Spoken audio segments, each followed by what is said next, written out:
إن الحمد لله نحمده ونستعينه ونستغفره ونعوذ بالله من شرور أنفسنا ومن سيئات أعمالنا من يهده الله فلا مضل له ومن يضلل فلا هادي له وأشهد أن لا إله إلا الله وحده لا شريك له وأشهد أن محمدا عبده ورسوله ثم أما بعد أتلقى الله سبحانه وتعالى ثم إلى الله عز وجل سوكسا سنين من بكم نبي محمد صلى الله عليه وسلم bakuti da kunyweza enzikirize nnungi ab'ebitiibwa biseera byonna tukiddinganenga nti yaligambye lwaki emisomo gye tegigenda obabeera mu kuŋŋaana ezo ab'ebyobuwangwa ab'emmandwa n'ebirala bano ababeera n'ebigali tugiyitiriza nnyo mu mizikiti naamu tubula ebitabo binaamanyi baabiwandiikanga ebya tawhidi nga biwandiikira mu bantu abalina la ilaha illa Allah kubalaga ekyengera kye balina n'okwongera okukinyweza bwe nabagamba bamanyi najjanga awandiikira munne hadithna an shuruti la ilaha illa Allah tubuulire ku bulombolombo bwa la ilaha illa Allah naye nga mumanyi yasinga ne gwasindikidde naye nga ayagala tutambulire mu mbeera eno nga twogera ku Allah subhanahu wa ta'ala nga twogera ku la ilaha illa Allah ono ne Nabbi sallallahu alayhi wa sallam yabeeranga ne basahaba abanene waligambye lwaki twali bitutte eri mu bantu bali abatamanyi busiraamu n'abeera ne basahaba abanene abanywevu mu aqiida naye ng'abeera naye bali ku lugendo batambula namugamba ya Muadh atadiri ma haqqu Allahi ala al-ibad Muadh omanyi Allah subhanahu wa ta'ala byayagaza abaddu be ebyetteeka ku baddu bye balina okukola nga tebannava ku nsi kuno balina okukitereeza agenda kumusomesa ku tawhidi w'ekitiibwa Muhammadi sallallahu alayhi wasallam hadithi endala eri musnad gwa Imaamu Ahmad rahimahullah hadithi erimu obunafunafu sinywevu naye nga amakulu gayo malungi baali bagenda n'amugamba ya Muadh la tushrik billahi shay'an naye nga Muadh munna tawhidi musiraamu dani amugamba Muadh tokolanga shiriki bakuwa mwala yamugamba wa in hurrikta naye bakwokya bakuteekaawo muliro bukasiko omuto kikolanga kamanyira hadithi kyava bagamba nti erimu obunafu waliwo obujulizi buli obulala mu suratu Nahl singa omuntu aba akaafuwadde man kafara billahi ba'di imanihi illa man ukriha wa qalbuhu mutma'innun bil iman singa bagenda kutusa ku mbeera bakwokye bakola ki n'oyogera ekigambo eky'obukaafu naye ng'omutima gw'omunywevu kati amanyi baagivunula mu mbeera eyo nti ne bw'okituukako ekyo ne bakwokya ne bakola ki gw'omutima gwo gusigala gumanyi Allah subhanahu wa ta'ala tawhidi osigala okyamulina oyinza okikola mu mbeera eyo otuuse ku mbeera nga abagenda kutta n'okyogera naye mu kukyogera ku lulimi gw'omutima mutebenkevu okimanyi tebirina kye birina ebyo bajjajja tebalina byonna ebyawonga ebyomanyi tolina bw'oyinza kuddukira byonna ebyo bizza eri Allah subhanahu wa ta'ala bino nabbi yabigambanga ne basahaba abanene la tushrik billahi shay'an tukolanga ku shiriki bulamu bwonna nyerera ku ekitiibwa Allah subhanahu wa ta'ala kutereeza enzikiriza zaffe kigambo kinene abaddu Allah subhanahu wa ta'ala kwagenda okubawulira ku nsi kuno abatya Allah subhanahu wa ta'ala bamusinza mu nsinza entuufu banjawulo inna akramakum inda Allahi atqaakum suratu al-Hujurat abasinga ekitiibwa abasinga ebbeeyi maaso ga Allah eri abantu nabagamba mizaani y'abantu weeri naye mizaani entuufu yeeyo eri mu maaso ga Allah subhanahu wa ta'ala abantu bakulaba bulala naye ng'oli kirala mu maaso ga Allah subhanahu wa ta'ala lwaki omutya omwawula bw'ebyekika bye bakuŋŋaana okutereeza entooto bibeeramu embeera endala abantu bafuna ebizibu gye baddukira nti gundi yajja okubikumalira aseeka gundi naye omuyita seeka akola goddeeri Allah subhanahu wa ta'ala oli wanjawulo mu maaso ga Allah tabaraka wa ta'ala. Banjawulo ne bwe baba bava mu bulamu bw'ensi abalina tawhid, ne bwaba afiiridde mu mbeera ki naye ng'alina tawhid, okufa gwe kwanjawulo. Allah abanyweza n'abaggwirawo n'abalaga ku byengera bagenda okutuukako be bafiiridde ku tawhid. Tebafudde balwanira smart people power n'ebirala yekayofube waabwe nedda, kafuba waabwe ku nsi kuno kutereeza tawhid. Allah abanyweza yuthabbitu Allahu alladhina amanu bilqawli thabit fil hayati dunya wa fil akhirah wa yudhillu Allahu adh-dhalimina wa yaf'alu ma yasha. Suratu Ibrahim. Allah abanyweza mu kaseera ako ng'ava mu bulamu bw'ensi weno mulaaja n'asimanya atulekedde ani yakoze naye nga ye munywevu, essanyu ly'amaanyi lyalina byalaba mu maaso ga Allah subhanahu wa ta'ala byasisinkana.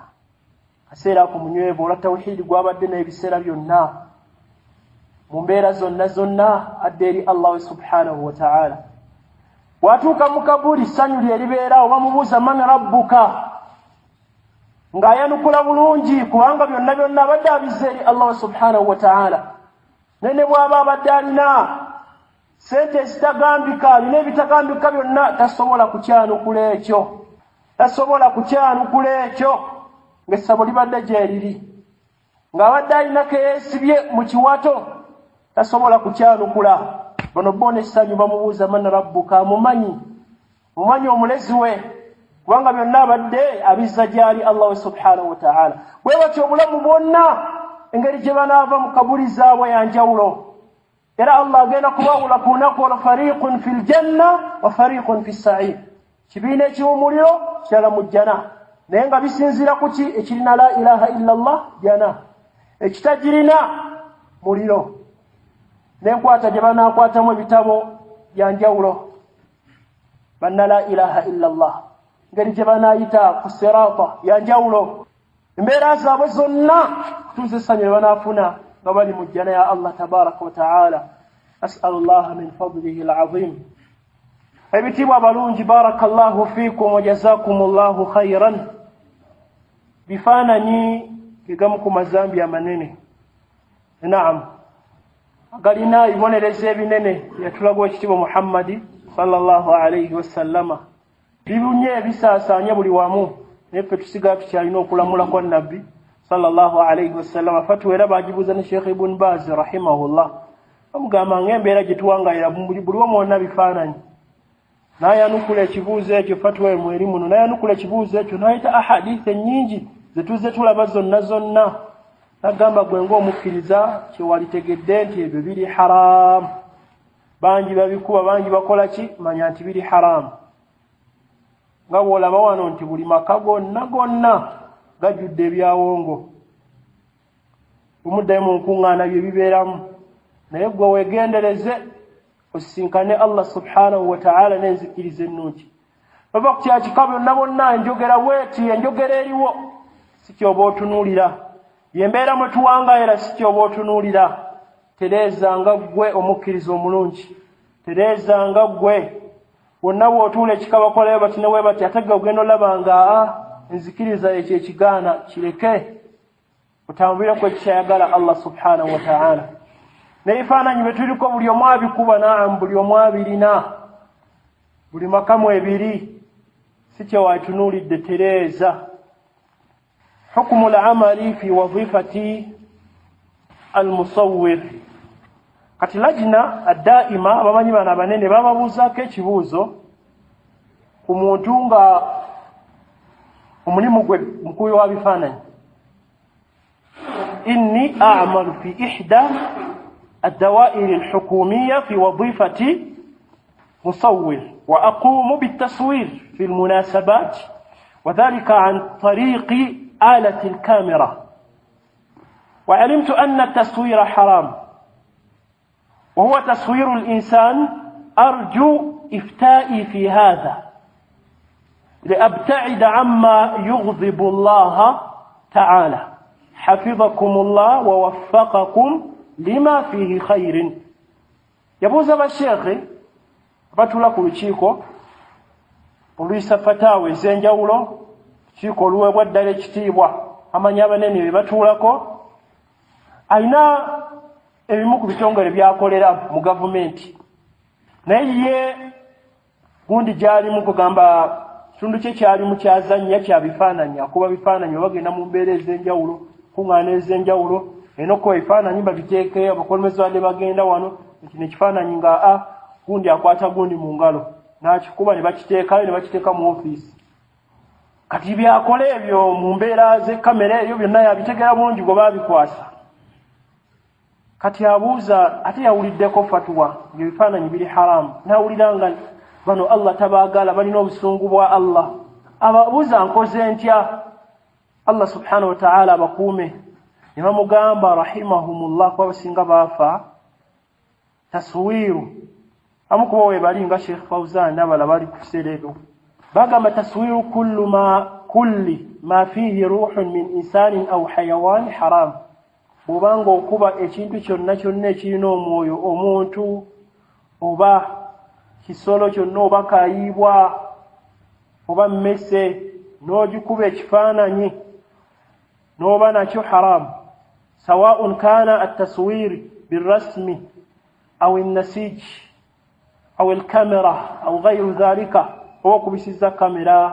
oba okubisizza genda ng'olina atiwo osobola okikugadala ekifaananyi ne kivaayo oba okozesezza amasimu okozesezza mbeera ki yonna yonna kasa kibanga kifaananyi netukira nti kifaananyi kivuddeyo kiri haramu wasawaun kana mujassaman aw ghayru mujassam liumumi al-ahadith athabita oba kibumbe kiri awo kiraba kirina ekisiikirizo oba tekirina kiri haramu olw'obu ahadith ennyingi athabita ennywevu esalinamu ti eri abamanyi abazibuusabuusamu ti hadith eyo naye nga nywevu bulungi addalla ala tahrimihi ezitulaga nti ekyo kiri haramu kibuuzo ekirala yasoma lakad tala'tu ala sahih bukhari wa qara'tu qawla rasul sallallahu alayhi wa sallama kullu musawwirin fi an-nar asomyako ku sahih bukhari hadithi ngato nga nabbi atugamba buli mukuwa ifaananyi wa muliro innani a'malu fi at-taswir mundu 18 sana myaka 18 nga nze omulimu gwange ndi cameraman ndi mukubi wa bifaananyi era nga mbimanyi bulungi ndi mukugu mulimu ogwo myaka 18 gwe mulimu gwange naye ate nasanze hadithi egamba buli mukubi wa bifaananyi muliro kati abuuza kataswiri insani ayogera wano byakuba ng'omuntu n'ensolo ez'enjawulo n'ebirala byonna byonna yakuba buli kimu mukugu وأنا أعمل الآن في قسم التصوير في المصانع الحربية لإخراج الصور نقاط كرياتنا ينجلكم نموغون زامجه kuba ebifaananyi ebyenjawulo ku mbeera ezo oba emisango enjawulo byonna byonna mbikuba n'abigaziya byakola kati amanyira bangi bonna bonna kwebali ku fatuwa eno bw'ogenda fatuwa ya 1373 ebaanukula ku mbeera ezo zonna zonna ne mufunze kyenjagalamu kye baamugamba nti taswiru dhawati al-arwah min insani aw hayawan haram kasita okubanga okuba muntu oba ekintu kyonna kyonna ekirina omwoyo kiri haramu era nga bamanyi abantu boogera ebyo nga bazimanyi ahadithi nga za Ibn Abbas sajja yajja gwe mulimu gwe wajja ssente mugamba naye oba oyagala okwesima mu maaso ga Allah bireke oba okyayagala bikuba kuba emiti amayumba byebyo byoba okuba naye ekitali ekyo muliro hadithi nga bw'ogitegedde naawe entuufu kullu musawwirin fi nnaari buli mukulu wa bifaananyi muliro wa muliro bali ne bagamba nti lunaku lumu bwe lutyo omuliro gwe boogerako gufumiitirizeeko ne bagamba nti buli kifaananyi ky'olina kubanga bagenda ebibonezi by'ebifaananyi bya buli kifaananyi ku Facebook olinako ebifaananyi 10 bya buli kifaananyi si bifaananyi byonna byonna ku peegi yo nti bye birikola buli yuj'alu lahu bikulli suratin kati fumiitiriza kuma ne bagamba nti buli kifaananyi kya lunaku lumu kati ekitini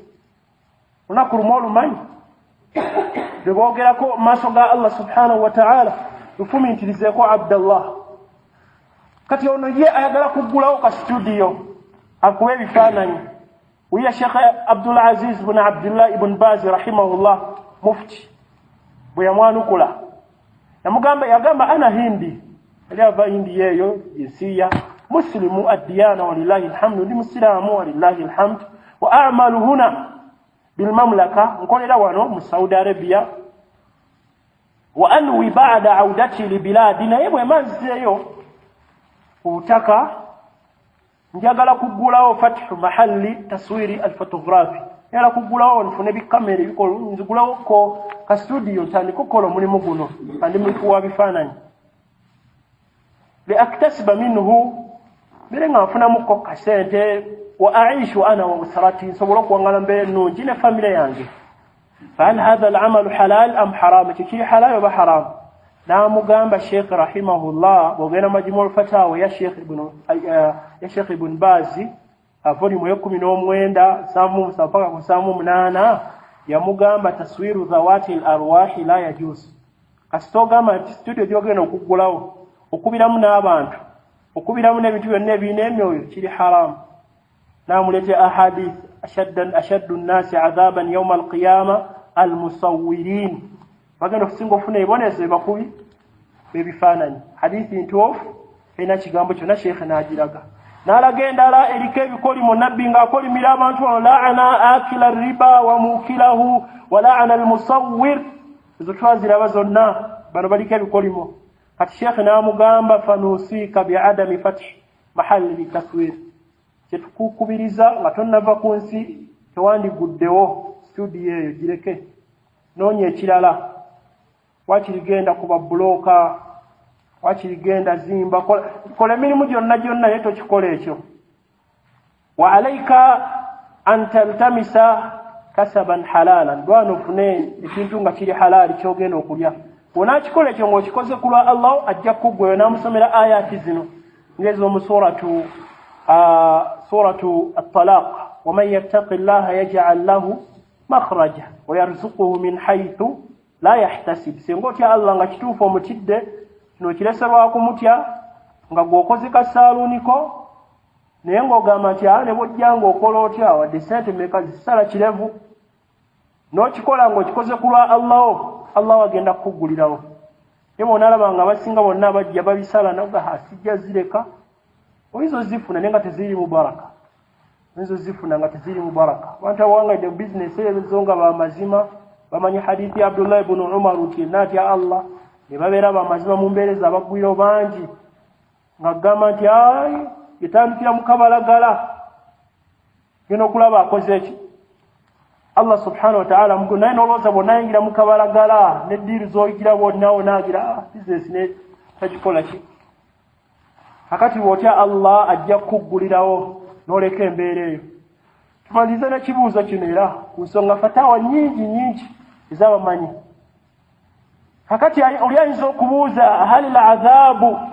yashmul al-musawwir wal-musawwar ebibonerezo hadithi ezenkambo wezityo ziri ku abikubona kuba kamera oba ne gwe bakuba naye n'obyone wetereza bulungi bibatayi n'olitereza bulungi ne bakuba kufia n'ogitereza bulungi ekifaananyi kisobola okuvaayo naawe olina obuzi obaona akuba yekka fatawa era yabamanyi lajina daima 222 enamba ya fatawa eno ne babuuza nti warada la'nu al-musawwirin bil-kassi julizi bwajjanga bulaga nti abantu abakuba ebifaananyi balina ebikolimo ebinene nga nabbi abakolimira bave mu kusaasira kwa Allah hal yashmur al-musawwirin bil-fathi ekyo kibuna kiyingiramu be bakuba ebifaananyi al-musawwirin be bakuba waliwo abakuba ne be bakuba kati gwe bakubye ekifaananyi ali awatudde naye yetereza bulungi ne bamukuba ekifaananyi naye ebibonerezo binagenda kubifuna birikuona amukubye ekka wal warada fihim dalilun khas be bakuba nabo balina obujulizi nga balina ebibonerezo byabwe amanyi bano ne banukula kama anna al-adilla waradat fi la'ani al-musawwirin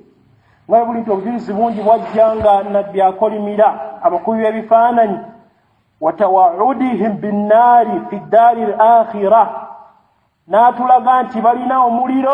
ku lunaku lw'enkomerero balina omuliro ku lunaku lw'enkomerero. Buli bwe twogera omuliro oba buli ekiwuliro omukkiriza ku zambi lino, omuliro si gwe muliro gw'olabako, naye buli bw'owulira ekigambo ekyo nga bifaananyi omuliro, olina engeri gy'okiwuliramu muli mu mutima gwo nga yabalagaanyisa muliro ku zambi lino. fakadhalika alladhi yuqaddimu nafsahu min ajli akhidhi suratin laha dakhilun fi dhalika. Na buli yenna ajja neyeteekawo bakimukube neyetereza bulungi mu ntebe, luba gwe naotereza bulungi kifaananyi kiveeyo naye banyimirira tereera mukokola bwoti neyetereza bulungi, naye y'omu bayingira ddala mu bujulizi buno. Era beebamu, kubanga ojjukira Allah beyatulaga nti beebamu nga bano ne basoma ayaati zino. وقد نزل عليكم في الكتاب أن إذا سمعتم آيات الله يكفر بها ويستهزأ بها. إنه الله يبسا بولي وانتم قبل يجابتك الله baganyoomola engeri gy'agatta mu bwatyo nga bw'ayagala, totuula nabo. fala taqudu ma'ahum hatta yaqudu fi hadithin ghayri. Totuula nabo kutuusa nga bayogedde ku birala, bavudde ku jeeja ebigo bya nabbi, ebigo by'omubaka, owulidde abajeeja ennyambala eyo obuwale ng'owulya, n'otuula nabo nga naawe osirise busirisi bwotyo. Bye bakola ebyo totuula nabo kujja nga emboozi zikyuse nga bazze ku ekyo kyayagala Allah tabaraka wa ta'ala n'omubaka kye yasomesa. Agamba ate singa otuula nabo, yagamba innakum idhan mithluhum, singa okikola nobe nabo naawe obanga bo, mwenna mwe bamu. Akati Sheikh kyebagamba nono omukulu w'ebifaananyi nono ayeetereza obulungi, wadde si kutte essimu afunye amuyambyeko, naawe ayambyeko ekifaananyi n'okimukuba n'agera n'essimu ye, mwenna mwe bamu. Ebibonerezo bye twogera byonna bibazingiramu, waliyadhu billah. Ne basoma ne aya endala gye tumanyi, ayati za suratu Shams ezoogera ku ngamiya eri, kadhabat thamudu bitagwaha idhin ba'atha ashqaha faqala lahum rasulullahi naqata allahi wasuqiyaha fakadhabuhu fa'aqaruha fadamdama alayhim rabbuhum bidhanbihim fasawaha wala yakhafu uqbaha. Kati bano balimbisa nabbi wa Allah engamiya kyali kyamagero bye yakolanga byonna byonnanga tukimanyi kyafaayo kikye baasalawo. Nabbi yababuuza engamiya ya Allah mufaakire mugireke ebyebakolera boyo basalawo kugitta, naye omusajja yagitta. Hadith mwezirogena musnad gwa Imam Ahmed, omusajja yagitta yali omu. Ni bonnanga bwe bali basiimu ku kikolwa kye ye Allah kye yabawandiikako ti bonna beetabye mu kugitta, naye nga bonna tebakwata kutta, yali omu. Bonna fajje balina fayiro mu maaso ga Allah subhanahu wa ta'ala, tibatte engamiya ya Allah eno. kadhabat thamudu bitagwaha idhin ba'atha ashqaha faqala lahum rasulullahi naqata allahi wa suqiyaha fakadhabuhu, bamulimbisa fa'aqaruha, bonna wamu bagitta, naye nga yagitta yali omu. Kibalina mu maaso ga Allah nti bonna. Kati n'ekino bwe kiri mukulu w'ebifaananyi, ne bwabeera omu nga yakubye naawe gwe bakubye ne weetereeza bulungi, wesiba bulungi epeesa n'olitereeza bakube, naawe oyingiramu ebibonerezo bino. Ahadisi zonna z'owulidde naawe tezikuleka mabega, ne fataawa nyingi zikyajja biidhinihi subhanahu wa ta'ala. Waniddako jjalaba ekyonoono ezambi lyalina singa aba alina studio ng'akuba ebifaananyi. Bino ebifaananyi bye tujja tuukako ate ebinene ddala, ebibi ddala ebikyajja, naye ono ye gwe mulimu gwe, alina ne studio, amanyi bamwogerako ki. Ate waliwo kati omulala bayinza okuyita okuddaabiriza kasaaluni, naye ng'okimanyi tukasala ekirevu,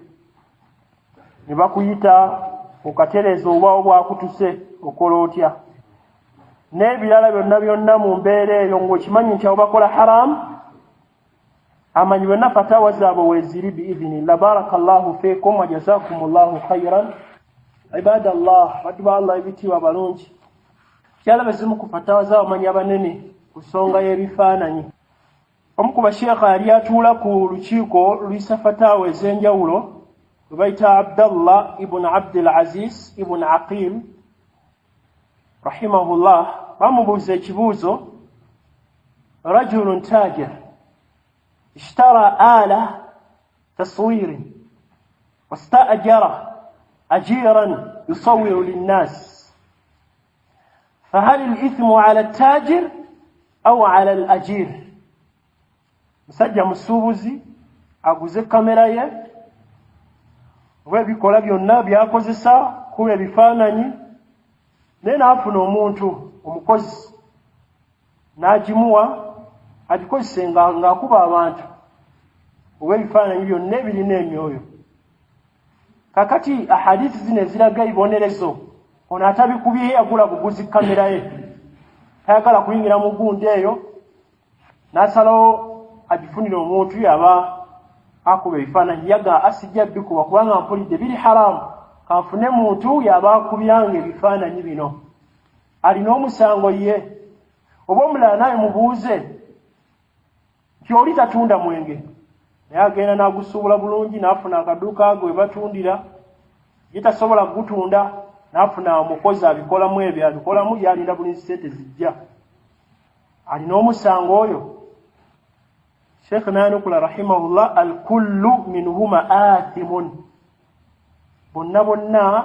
omusango bagulina era bagenda kubonerezebwa mu maaso ga Allah tabaraka wa ta'ala wa dakhilun fi umumi al-ahadith al-warida fi la'n al-musawwirin era ayingira kuterevu ona aguze kamera batagikosezaako nga tagimanyira kugimanya ne bw'abanga yagiguze tamanyi ne bagikozesa awula n'afuna funyi kwagiwadde naye buterevu ebibonerezo bino abirina. Nabi sallallahu yatulaga ma tawaadahumullahu min al'adhabi Allah byabalaganyise bagenda kufuna ebibonerezo ebinene buterevu naye abirina. Hadha bimubasharati litaswiri ono gwagiwadde kuba yagikutte kamera n'akuba ono omulala wa hadha bidaf'ihi al-amwal okuba nti yawayo sente n'agula kamera eno ne bagikozesa okukuba ebifaananyi naye afuna ebibonerezo bino ayingira mu bibonerezo bino nabbi bye yatulaga bibagenda okufuna. وتمكين الأجير من التصوير واستئجار المحل بهذا العمل محرم. وما ينتو لأنك استوديو كأقول تيكا كما يومبغو شيري حرام وكمكريزا أبيريكو ngera bola bw'omwe nge atundirawo omwe n'obagwe togunywa era ogumanyi haramu tusembera n'abaguli naye nga ku dduuka lyo kwe bagutundira kiri haramu era naawe ogabana ku bibonerezo byafuna oli naawe byofuna. ولا يخفى ما ورد من الأحاديث الواردة في النهي عن التصوير ذوات الأرواح من آدميين وغيرهم. شيخنا أقول لك جريز وبرنا بلونج أقول لك بنو بيلي حرام kuba abantu ebintu byonna ebirala ebirina emyoyo n'ebikolimo ebiri ku mbeera efaananako bwekyo. Nakulaga ku mwenge hadithi Abdullah ibn Umar nga Nabbi sallallahu alayhi wasallam atulaga nti Allah yakolimira abantu n'aboogera nga 10 hadithi eri Abi Dawuda musnad ga Imam Ahmad n'ebitabo ebirala. لعن الله الخمر وشاربها وساقيها ومبتاعها وبائعها وعاصرها ومعتصرها وحاملها والمحمولة إليه. قلنا يامبكو kulagirira kusitulirako kubadde kugenda mugwako bonna bayingira mu layini eyo era balina ekikolimo kya Allah subhanahu wa ta'ala. Kati nono naye bwatyo bwe bali. Ekibuuzo ekirala kibabuuza lajina addaima okuli Sheikh Bakari Abu Zaidi, Sheikh Salih Al-Fawzani oyakyaliwo hafidhahullah, Abdallah Udyan, Abdul Aziz Ali Sheikh oyakyaliwo mufti, Abdul Aziz bin Abdullah ibn Baz yali mufti yafa rahimahullah. bababuuza nufidu samahatukum hafidhakumullah biannana muassasa muqawalat mabani wa siyana wa tarmim balina ekitongole kyabwe kya kuzimba kizimbi na kuddaabiriza bizimbe ekizimbe ekifunye kujja okubiddaabiriza ne mu mbeera eyo entenesi ez'enjawulo. Kati mu bufunze baabuuza nti batuleetera emirimu egy'enjawulo naye abamu kubatwetera okuddaabiriza oluusi alina kasaaluuni ke mahallat alhallaq lilliha wa ghayriha. Kasaaluuni abantu tugenda okulabamu babasaliramu ebirevu ninaagera ne bamusalako ekirevu ebirala tulaba banka nga zikolagana riba ne bamubuuza abalala waliwo studios ze tulaba nga zikuba ebifaananyi abuuza abasheekhe bano bowulidde abataano abalala waliwo amaduuka agamanyikiddwa nga balikoodinga ennyimba n'okufuluma ennyimba okubyetitinga byonna abalala waliwo amaduuka gatunda ebintu nga njaga mwenge bw'ebityo byonna bye baafunza mu kibuuzo kino jazakumullahu khairan wa nafa'a fi ilmikum al-islaama wal-muslimin basheekhe ne baanukula ne bagamba idha kana al-amru kama dhukira kukibanga bamubuuzizza ati mumuzimba muli bazimbi bakugu nga mugane muzimbira ebintu ebyogeddeko kasaluni kaagize mabati gaagize mugosobola mungi okukasereka bulungi naye ng'omanyi nti basayiramu ebirevu manyi nti bakoleramu embeera ez'enjawulo mu mbeera ekola ki faananako bwetyo oba ebifo ebirala byotegedde ka studio kimanyi nti bakuba ebifaananyi mu mbeera ezo tebabuuza basheekhe ne bagamba bwe kiba nga bwe mwogedde bwe kiri bwe mwagala okujja riziki fala yajuuzu lilmuassasa almadhkura addukhul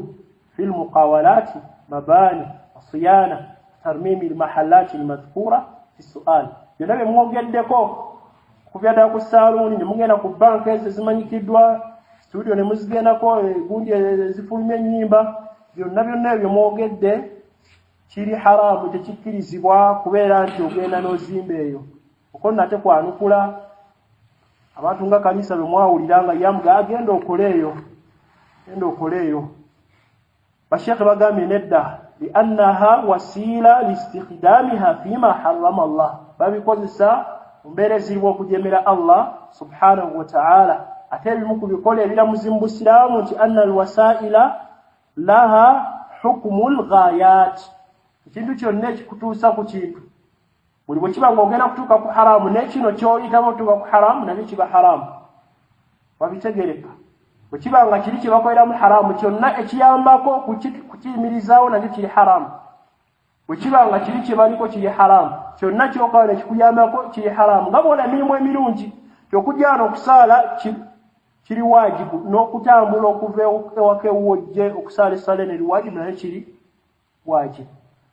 amakubo mwoyita nago kwe kulamula okwo kwofuna tuvulaba ne bwekiba kigera buli kyositula okifunamu kubanga ojja ku birungi oba kikyagenda ku bibi naye bw'atyo bw'ali ekibuuzo ekirala kibabuuza Sheikh Abdallah bun Muhammad rahimahullah bamubuuza هل إيجار المحلات التجارية التي تباح فيها وسائل اللهو من مسجلات وآلات التصوير ونحو ذلك حلال أم حرام؟ هنا amayumba gange nzikirizibwa okuteekako abapangisa ng'omupangisa oyo alina ebidongo bye byakozesa bya music n'ebirala ne kamera ez'enjawulo z'akozesa okukuba ebifaananyi nzikirizibwa okumukkiriza ku mayumba gange oba kiri haramu oba kiri halaali wa idha kana haraman hal ukhrijuhum min almahal am madha af'al bwe kiba kiri haramu abantu bano ku mayumba mbajjeko nkole ntya afiduuna wa jazakumullahu khairan mutubuulire sheekhe Allah subhanahu wa ta'ala abawa obulungi aljawab شيخنا يقول رحمه الله إن هذه المحلات التي أجرتها لأناس يبيعون فيها أشياء لا يجوز بيعها ولا استعمالها واقتناؤها لا ينبغي لها تأجيرها لهم وقال n'opangisa abantu bano abakozesa ebintu ebyo tokkirizibwa kiri haramu tosaanidde kubeera nti okikola fa innaka tusaa'iduhum ala kasbi almuharram obayambako ku riziki eno gye bafuna eya haramu naawe obayambako ne weegatta nabo ku mbeera eyo wa inna allaha idha harrama shay'an harrama thamana Allah subhanahu wa ta'ala bw'aziiza ekintu kyonna lagazi mugiri haramu n'ebyobugagga n'embeera n'emaali evaamu neeba haramu volaba ne buba mwezi kyalanga mwezi ekyo omwezi haramu naye afuna bibiri bw'agenda ate ne bamuwa ne ssente era haramu singa akozeeko kimu yalisigaza zambiri munayenda ne batamuwa sente nene sente zibamuwadde nazo haram kitegeeza alina bibiri kyobwezi haram kinene ne sente zibamuwa nazo haram Sheikh kyagamba nti ne sente zino ezivaamu z'ofuna mu bapangisa bano nazo ziri haram wamadama annahum yabi'una الآلات المحرمة والممنوع شرعا فعليك أن تسعى لإخراجهم kyolina okukola bw'otegera bino ebiriko nti biri haramu bye bali bakolera ku mayumba g'olwana okole kyonna ekisoboka olabe nga bavaako ta mu makubo amatuufu olabe nga obajjako ofune abapangisa abalala wasayuawidhuka allahu khairan mimma faataka allah ajja kuddizaawo bw'okikola ku mutya ajja kuddizaawo n'ebisingaawo ebingi tabaraka wa ta'ala fakullu man aana ala muharramin yenna yambako kintu ekiri haram nobaako woyambirako wonna au wasairu almuharrama fa innahu sharikun fi dhalika naye agabanako ku ebyo lyennyini byafuna nga bwolabye owamwenge amuyambako ekigaali kimugwako naye byennyini ebikolimo byoli naawe obirina naawe oba obirina twagambye gwe ate olaba nakutuula butuuzi nabo mu mbeera ya haramu ke kaduuka ako ke balina akatunda omwenge naye nga mwobeera bw'otambuliza pulogulaamu zo naawe ogabana ku ebyo kati nazzala alaykum fi lkitaabi an idha sami'tum ayati llahi yukfaru biha wa yustahza'u biha fala taq'udu ma'ahum hatta yakhudhu fi hadithin ghayri bano bajeja amateeka ga allah batuddawo totuula nabo singa otuula nabo innakum idhan mithluhum naawe obeeranga bo mwenna mmwe bamu kugenda kugabana ku ki ku bibonerezo bino byemugenda okufuna kati olina okwegendereza mu mbeera eyo kiwaba ali ku haramu okitegedde nti haramu mujje ku mayumba go allah subhanahu wa ta'ala ajja kuddizaawo obanga omukidde waman yattaqi llaha yaj'al lahu makhraja wa yarzuquhu min haythu la yahtasib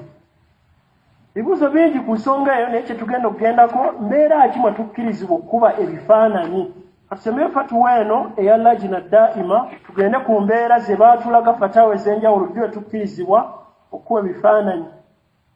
naye ono yalina ladayya makiina taswir anina mashini yange mukuba ebifaananyi ya photocopying ayokesaamu bwe mulimu gwe ayokesaamu alina kagundike وكثيرا ما يعرض علي تصوير الحفائض والرخص وما في حكمها banetera nnyo okubeera nti photocopy nga mujokesaamu ebintu ebyenjawulo kuliko nga twabye rukhas oba oli alina pameti yagala gyokesaamu enandaga muntu n'ebirala naye waliwo n'abaleeta ebifaananyi bimaana annani idha sawartu alhafidha sawartu assura bwe manga nakyenkubye nekubanga passport ye kuberako akafaananyi ndaga muntu kuberako akafaananyi fahal idha sawartu as-sura allati bil hafidha wa ghayruha nabuze kibuzo kiwavuko kiyabuza nalambula we mankoze badi neko ifana kitwagalamu amanyi bamwanukula batya lajina daima katuweno ya 13:2 bagamba taswiru kullu mal fihi ruhun kuba buli kyonna kyonna ekirina omwoyo min insani oba muntu aw an'am ebisolo waddawab aw at-tuyur ebinyonyi ونحو ذلك حرام kiri haram سواء كان ذلك مجسما أو غير مجسم bino betugambye ebibumbe ebibeera biyimiriddewo oba bino ebirala kubisiza mukono akoseza kamera akoseza simu سواء كانت الصورة كاملة nebwe kiba kiramba nga ye afotokopiza mu kifaananyi kiramba kiri haramu takikola obanga kitundu mutwe nga gulabika bulungi n'ekyenyi asitaguba mutwe gwokka na kyenyi era kiri haramu kubanga twagamba mu hadith ibn Abbas ebintu kibaite ekifaananyi gwe mutwe era senga okuba kino kya wansi tekirina buzibu naye omutwe wakadha i'ada taswiri sura okudda muno kibifotokopingamu illa idha kanat hunaka dharura kujjako betumanyi betugenda okulamanya watulaga bifaananyi kiddala ebituufu ebijjibwamu byokkirizibwa okubeera nti osobola okubikuba n'obeera nakyo kasura ejawazi safari yo passport au tabi'iyya eyonanga muntu naye okubeera nti osobola kugifotokopingamu oli akuleetedde wala yajuzu ittikhadhu nene bagamba ekisembayo kino kiwulirize tokkirizibwa kubeera nga omulimu gwo wala yajuzu ittikhadhu taswir mihna yaksibu minha almuslim tokkirizibwa kubeera nga omulimu gwo omusiraamu gwakuba bifaananyi ng'oli kameramaani nga mujja sente tokkirizibwa nga bw'olende webeera mbeera ki tokkirizibwa mulimu gwo kubeera nga agwe byamwenge by'odiringiramu gandi sigunya sobola gunya simanyina bwe guwooma naye ng'olina okuyambako konna kwoyambako kugwo kiri haramu kati nekino basheekhu kye bagambye tokkirizibwa kubeera nga ogwe mulimu gwo tokkirizibwa kubeera nti gwe mulimu gwogwo nonya omulimu ogugenda okuba nti gukuwa essanyu mu maaso ga Allah subhanahu wa ta'ala fatawa tusakyaziraba ab'ebitiibwa engamba ki kyonna nti ekigambo ekituufu kyebifaananyi ebya kamera biri haramu ebifaananyi byokwata essimu n'okikuba kiri haramu wadde nga kisaansaanye buli wamu weekiri naamu tukiraba naye obujulizi obunene ne fatawa z'amanyi abanene bonna obawulira nga bakulaga embeera eno etiisa bibonereza ebiriko byeyalaga owekitiibwa Muhammadi sallallahu alayhi wa sallama inna ashadda an-nasi adhaban yawma al-qiyama al-musawwirun hadithi Abdullah ibn Mas'ud entuufu ku Bukhari ne Muslim abagenda singa ofuna ebibonereza ebinene ku lunaku lw'enkomerero be bakubi b'ebifaananyi balina ebibonerezo binene mu maaso g'ekitiibwa Allah subhanahu wa ta'ala basheekhe buli ayanukula aleeta ahadithi nnyingi kitugamba sekala omuliro guno gubaddemu hadithi ne bwe yandibadde eki kandibadde batebenkevu naye ahadithi nnyingi fatawa wano zoolaba buli sheekhe gwe babuuza esobola kugenda nga tusoma emu ku emu naye buli gwe babuuza olaba nga yanukwa ne ahadithi nnyingi ezijjudde mu mulyango guno okulaga nti omuddu yandibadde mwegendereza n'atya Allah we subhanahu wa ta'ala anazuli abantu bangi kye baliko babwola bwe tuyisa nnyo omulyango gwa shiriki mu mbeera yaffe wano ti abantu bangi buli kika buli byonna bye birimu buli muntu era gamba gwoloza gwe musiraamu wekka naye tya Allah wo totunuulira mbeera z'abantu ze balina gobeerenga osinkana Allah subhanahu wa ta'ala embeera ennungi kyetulabye eya tawhidi essanyu lye bagenda okuba nga bafuna eddene ku nsi kuno nga bava mu nsi nga bali mu kabuli zaabwe n'olunaku lwe bagenda okusinkana Allah tabaraka wa ta'ala liyawmin azim yawma yaqumu nnaasu lirabbil alamin kye bagenda okuyimirira mu maaso g'omulezi w'ebitonde Allah subhanahu wa ta'ala بارك الله فيكم وجزاكم الله خيرا وفقكم الله تبارك وتعالى بما يحبه ويرضى السلام عليكم ورحمة الله وبركاته